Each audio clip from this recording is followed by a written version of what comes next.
বেশি পুরনো জিনিসগুলোই আস্তে আস্তে বাতিলের খাতায় চলে যায়। সেগুলোকে আর কাছে না রাখলেও চলে। বাড়ির মধ্যে যে ঘরটা খুব ছোট, যেখানে আলো বাতাস খুব কম ঢোকে, বা যে ঘরটাতে আমরা প্রায় ঢুকি না, সেই ঘরেই বাতিল জিনিসগুলোর ঠাঁই হয়। সেটা ঘর থাকে না তখন, তাকে বলি স্টোর রুম। অনেক সময় বাতিল জিনিসগুলো ঘরে রাখার প্রয়োজন মনে হয় না, বাড়ির বাইরেও বের করে দিই। সেগুলোকে এতটাই তখন মূল্যহীন হয়ে পড়ে যে কাছে রাখাটাও বেমানান হয়ে দাঁড়ায়। অপ্রয়োজনীয় জিনিস বাতিল হয়েছে সেটা না হয় মেনে নিলাম, কিন্তু বাতিল জিনিসের মতো বাতিল মানুষও হয় নাকি? হ্যাঁ, অবশ্যই হয়। বয়স্ক বাবা মাও ঠিক বাতিলের খাতার মতোই হয়ে যায় অনেক ছেলে মেয়েদের কাছেই। বাড়ির মধ্যে সব থেকে স্যাঁতস্যাঁতে অন্ধকার ঘরটা বয়স্ক বাবা মায়ের জন্য বরাদ্দ করেন অনেক ছেলে মেয়ে। অনেক বাবা মায়ের আবার শেষ ছাদটাও কপালে থাকে না। খোলা আকাশের মতো বড় ছাদটাই তখন ভরসা। কথাটা কেন উঠল সেটা একটু বলি।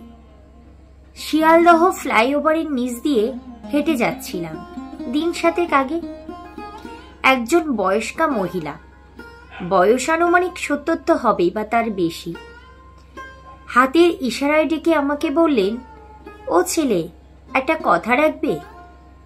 কাছে যেতেই উনি বললেন, খিদে পেয়েছে বাবা, কিছু খাওয়াবে? নিশ্চয়ই, কি খাবেন বলুন? মুড়ি আর একটা চপ। আমি তৎক্ষণাৎ কিনে এনে দিতেই উনি বললেন, বেঁচে থাকো বাবা, অনেক বড় হও। ওনার মুখে পরম তৃপ্তির হাসি দেখে মনটা যেন ভালো হয়ে গেল। আমি চলে যেতে উদ্যত হলে উনি বলে উঠলেন, জানো বাবা, একটা কলসির জল 7টা কলসিতে ভরে যায়, কিন্তু 7টা কলসির জল একটা কলসিতে কিছুতেই ভরে না। এমন কথা শুনে আমি ভ্রু কুঁচকে জিজ্ঞাসা করি, ঠিক বুঝলাম না মাসিমা। তুমি আমার ছেলের মতো, এটা বলবো না, বরং তুমি আমার এক ছেলেই। তা না হলে আমাকে আর খাবার কিনে দিতে? আমার তো নিজের 3 ছেলে 4 মেয়ে, মোট 7 জন। 7 জন ছেলে মেয়েকে কত কষ্ট করে বড় করা।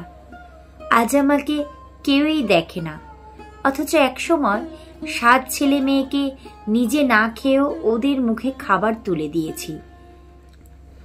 7 জনের একজনও বলে না, মা আমার কাছে থাকুক।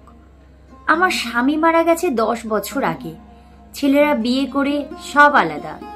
3 ছেলেই বলে, আমি একা কেন দেখব? তাই তো বলছি গো ছেলে, একটা কলসি 7টা কলসিকে ভরিয়েছিল এক সময়, আজ 7টা কলসি একটা কলসিকে ভরাতে পারে না। মনটা এতটা খারাপ হয়ে গেল বলে বোঝাতে পারবো না। জিজ্ঞাসা করলাম, তা আপনি এখন কোথায় থাকেন? আমার নিজের বাড়িতেই থাকি, একটা ঘর আছে। বাড়ি জায়গা জমি ভাগ করে ছেলেরা নিজেদের মতো বাড়ি করে নিয়েছে। বাড়িতে থাকতেও মন চায় না। এই শহরে কত ছেলে আছে যারা তোমার মতো খেতে চাইলে কেউ না কেউ খাওয়ায়। তাই সকালে বাড়ি থেকে বেরিয়ে চলে আসি, রাতে ট্রেন ধরে বাড়ি ফিরি। দুবেলা দুমুঠো খাওয়া ছাড়া কিছুই তো চাওয়ার নেই আমার। যাও ছেলে, তোমার কাজে দেরি করিয়ে দিলাম। না না মাসিমা, আমার কাজ সেরকম কিছু নেই, আপনার কথাগুলো মন দিয়ে শুনছিলাম। এমন কথা শুনে উনি যেন আরো কিছু কথা বলার জন্য সাহস পেয়ে গেলেন। বুকের ভেতরে রয়েছে কত জমানো দুঃখ, খরচ করতে পারলে মনটা হালকা হয়ে ওঠে আরো। বললেন, একসময় আমার অনেক কিছু ছিল। আমার পাশের বাড়ির এক দিদি তখন বলতো, তোমার 3-3টে ছিলে, তুমি তো রাজার মা গো, তোমার আর চিন্তা কি? সত্যি কথা বলতে তখন বরং চিন্তা ছিল। এখন কিছু নেই, আর চিন্তাও নেই। যখন মানুষের কাছে কিছু থাকে তখন মানুষ হারাবার ভয় পায়, যার থাকে না তার হারানোরও ভয় নেই।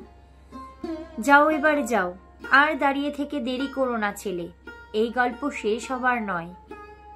আসছি, ভালো থাকবেন বলে বেরিয়ে আসি। কথাগুলো শোনার পর থেকে কিছুই ভালো লাগছিল না। মনে মনে ভাবছিলাম, এমন মায়েদের কাছে সন্তানই তার পৃথিবী, অথচ সন্তানের কাছে মা আর পৃথিবী হতে পারে না। সন্তানের পৃথিবীতে মা জায়গা পায় না। হায় রে, মনটা খারাপই ছিল। সন্ধ্যাবেলা বাড়ি ফিরতেই মা আমার দিকে তাকিয়ে জিজ্ঞাসা করলো, মন খারাপ নাকি তোর? আচ্ছা মা, একটা কথা বলো তো, আমার যেদিনই মন খারাপ থাকে তুমি কি করে বুঝে যাও বলো তো? মা হেসে বলল, ওরে, মায়েরা সব বোঝে। প্রত্যেক মায়ের মধ্যে সেই অসম্ভব ক্ষমতা আছে যেটা তোরা বুঝতে পারিস না। সৃষ্টির মধ্যে যে স্রষ্টা লুকিয়ে থাকে, ছেলে মেয়েদের মধ্যে মায়েরা আত্মগোপন করে থাকে, তাই তো বুঝতে পারি আমরা। ঠিক বলেছে মা, মা মানেই তো দেবী, জীবন্ত প্রতিমা। তাই তো মন থেকে যখন যা চাই একমাত্র তোমার আশীর্বাদে সবটাই পেয়ে যাই। একমাত্র তুমিই পারো সব আপদে বিপদে পাশে থাকতে, তুমিই পারো নিঃস্বার্থভাবে ভালোবাসতে। আর এভাবেই সারা জীবন আগলে রেখো আমাকে। কখনো যেন মনে না হয় আমার কাছে মা নেই, আমি যেন তোমার কাছেই থাকতে পারি। তা মন খারাপ কেন? কি কিছু হয়েছে বলবি? মাকে তখন ওই অসহায় বৃদ্ধার কথাগুলো বলি। কত দুরবস্থার মধ্যে যে জীবন কাটাচ্ছেন উনি। কথাগুলো শুনে মায়েরও মনটা খারাপ হয়ে গেল। তারপর মা বলে, ওরে, প্রতিমাতেই তো প্রতিমা থাকে। রাস্তাঘাটে এমন কত মা আছেন যারা অভুক্ত হয়ে ঘুরে বেড়ায় দুমুঠো খাবার আশায়। চেষ্টা করিস এইভাবেই তাদের পুজো করতে। পুজোর নৈবেদ্য সাজিয়ে রাস্তাঘাটে এই অভুক্ত বাবা মায়েদের পাশে দাঁড়াতে হয়।